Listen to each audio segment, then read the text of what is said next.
Menace des armes nucléaires. Je vous laisse regarder ce qu'ils disent en direct sur LCI. Kremlin dit ce soir, nous avons une doctrine de sécurité intérieure. Cela est public, vous pouvez y lire toutes les raisons pour l'utilisation des armes nucléaires. Il s'agit d'une menace existentielle pour notre pays, alors elles peuvent être utilisées en accord avec notre doctrine. En gros, on utilisera le nucléaire s'il y a une menace existentielle. Sergei Girnov, comment vous l'interprétez? Est-ce que c'est une façon de dire, vous inquiétez pas, c'est pas pour, on est très très loin, ou est-ce que c'est une menace envers les Occidentaux?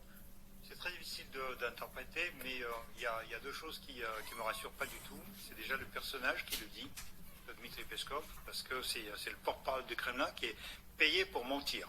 Donc en fait, on le connaît. D'habitude, quand il nie quelque chose, c'est qu'en réalité, il le confirme plutôt.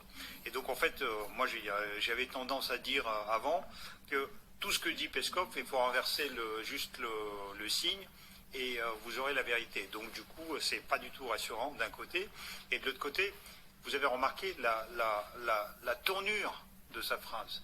Ça veut dire qu'il nous aurait rassuré s'il avait dit la Russie n'utilisera pas l'arme nucléaire.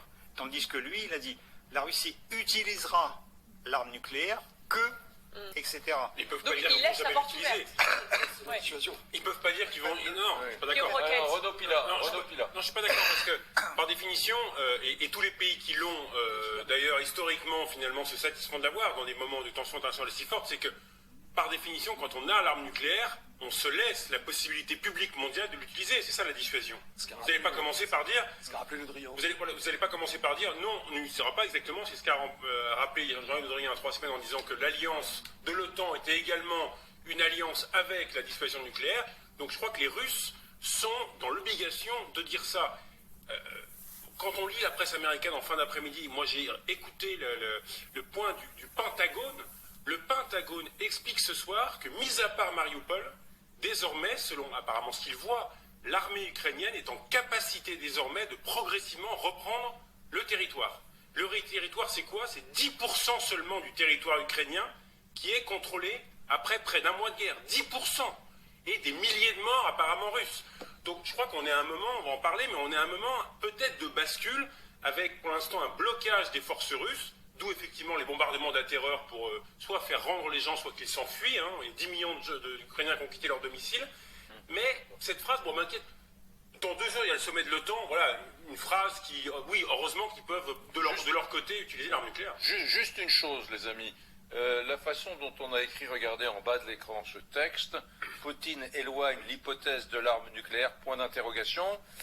C'est pas ce que vous me dites. Vous me dites plutôt qu'il remet la question du nucléaire sur la table pour rappeler aux Occidentaux comme nous, les gentils Européens de l'Ouest, vous savez... C'est un rappel classique. Oui, c'est un rappel classique. Oui, je vous rappelle d'ailleurs, mes chers amis, parce que je sens que l'information vous a échappé, que la France, a haussé le ton au niveau de ses sous-marins nucléaires lanceurs d'engins, c'est SNLE, puisque si j'ai bien compris, il y en avait 2 seulement qui étaient en patrouille hors de la base de Brest, de l'île Longue, et aujourd'hui, on a appris qu'un 3e était parti, vous savez, ces sous-marins qui sont cachés dans les fonds marins et qui ont à tout moment, si la France est attaquée, la possibilité d'envoyer des ogives nucléaires 8000 fois plus puissantes qu'Hiroshima, m'a-t-on dit.